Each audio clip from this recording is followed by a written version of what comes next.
Bonjour à tous. Aujourd'hui, nous allons résoudre trois différentes équations en utilisant la fonction de Lambert. La première équation, c'est x à la puissance x est égal à 2. Dans beaucoup d'équations avec des exposants comme ça que j'appelle des équations en tour, l'objectif en général, c'est quoi? C'est de modifier l'élément qui est ici de telle sorte à pouvoir réécrire ça sous la forme d'une tour aussi. Et donc, de conclure que x est égal à la valeur qui est là. En d'autres termes, si je veux résoudre par exemple que x à la puissance x est égal à 27, il me suffira juste de remarquer que le 27 là, c'est 3 à la puissance 3. Et donc de conclure que x est égal à 3. Cependant, qu'est-ce qui se passe dans le cas où notre valeur qui est ici ne peut pas se réécrire sous cette forme? Comment est-ce qu'on résout cela alors? C'est ce que nous allons voir dans cette première équation. Donc, pour résoudre x à la puissance x est égal à 2, qu'est-ce que je vais faire? Je vais utiliser la fonction de Lambert. Comment? Vous allez le remarquer tout de suite, puisque je vais d'abord commencer par appliquer la fonction logarithme népérien, de telle sorte à avoir logarithme népérien de x à la puissance x qui est égal à logarithme népérien de 2. Et la propriété du logarithme népérien qui me permet de descendre l'exposant me permet alors de réécrire cela comme x logarithme népérien de x est égal à logarithme népérien de 2. Ensuite, je vais vouloir utiliser la fonction de Lambert. Pour ceux qui ne connaissent pas la fonction de Lambert, j'ai fait plusieurs vidéos là-dessus et vous pouvez les voir par exemple ici, ici et ici. Mais pour résumer très rapidement, la fonction de Lambert, c'est une certaine fonction qui, lorsqu'on l'applique à x exponentielle de x, on obtient x. Donc, j'aimerais pouvoir retrouver quelque chose qui ressemble à cela afin de pouvoir appliquer cette fonction de Lambert. Ici, si vous remarquez bien, vous allez voir que nous avons exactement la même chose. Comment? En effet, le x qui est là peut se réécrire comme exponentielle de logarithme népérien de x. Ce qui veut dire que mon équation devient logarithme népérien de x multiplié par exponentielle du logarithme népérien de x qui est égal à logarithme népérien de 2. Et si j'applique maintenant la fonction de Lambert, j'aurai Lambert appliqué en ln de x exponentielle de ln de x est égal à Lambert de ln de 2. Et si j'applique cette propriété que j'avais écrite ici, je vais avoir que ce résultat, c'est logarithme népérien de x qui est juste égal à w de logarithme népérien de 2. Et cela me permet donc de conclure que x est égal à exponentielle de w de logarithme népérien de 2. Vous pouvez utiliser les logiciels de calcul mathématique afin de pouvoir trouver une valeur approchée de x, mais c'est environ 1,55, je pense, ou 6. Bref, vérifiez ça pour moi et dites-le moi en commentaire. Ensuite, la deuxième équation que nous allons voir, c'est l'équation x au carré multiplié par exponentielle de x est égal à 2. Ici, j'aurais bien aimé pouvoir écrire directement w de ceci est égal à w de ceci. Cependant, je ne peux pas appliquer ça directement parce que, avant de pouvoir simplifier w avec x exponentielle de x, il faut bien avoir x multiplié par exponentielle de x et non x au carré. Donc, ce 2 qui est là, en fait, me dérange un peu. Alors, qu'est-ce que je peux faire? Je vais vouloir faire disparaître ce 2.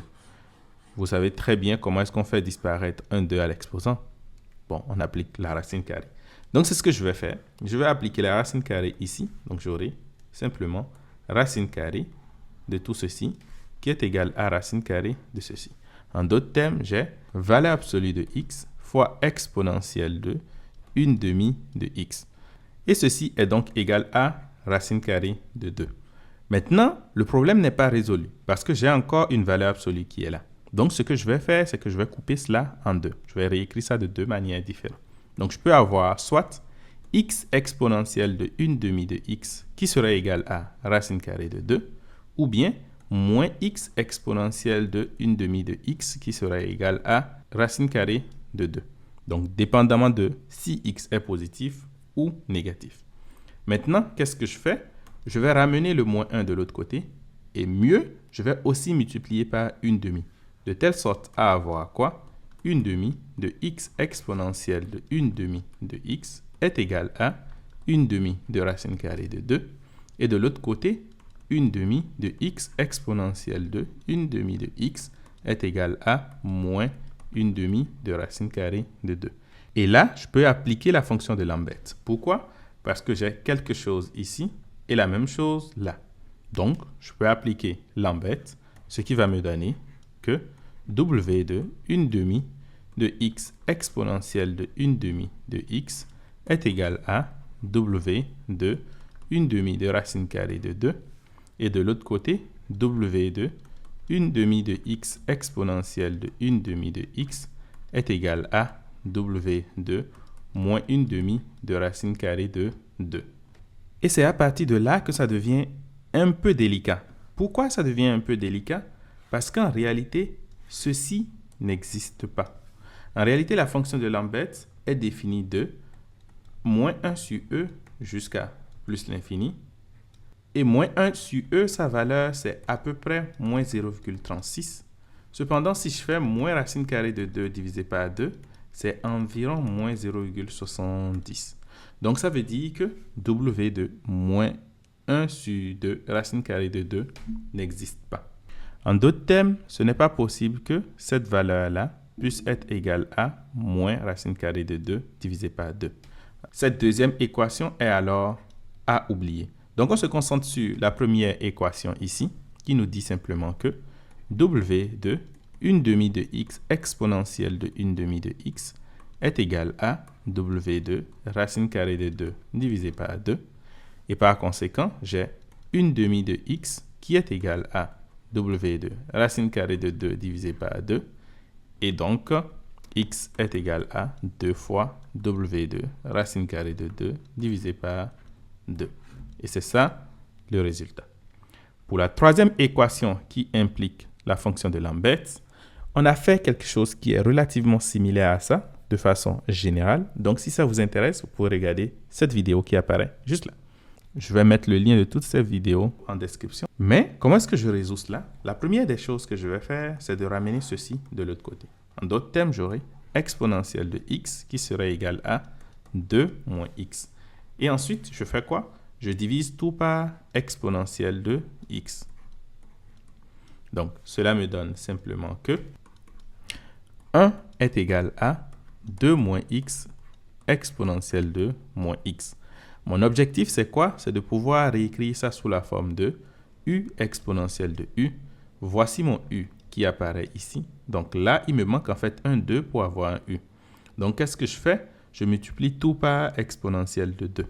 C'est-à-dire, j'aurai exponentielle de 2 qui serait égal à 2 moins x multiplié par exponentielle de 2 moins x. Et là, je peux appliquer la fonction de Lambert, c'est-à-dire w de exponentielle de 2 qui serait égal à w de 2 moins x multiplié par exponentielle de 2 moins x, ce qui lui-même va nous donner quoi? 2 moins x. Donc, j'aurai x qui serait égal à 2 moins w de exponentielle de 2. Et ça, c'est la solution. Je dirais que les équations qui impliquent la fonction de Lambert sont relativement faciles, seulement qu'il faut connaître comment est-ce qu'on doit les appliquer. Et pour cela, il faut traiter quelques exercices et c'est bon. Donc, si vous avez aimé la vidéo, n'oubliez pas de liker, de partager cela avec vos amis et bien sûr, de vous abonner.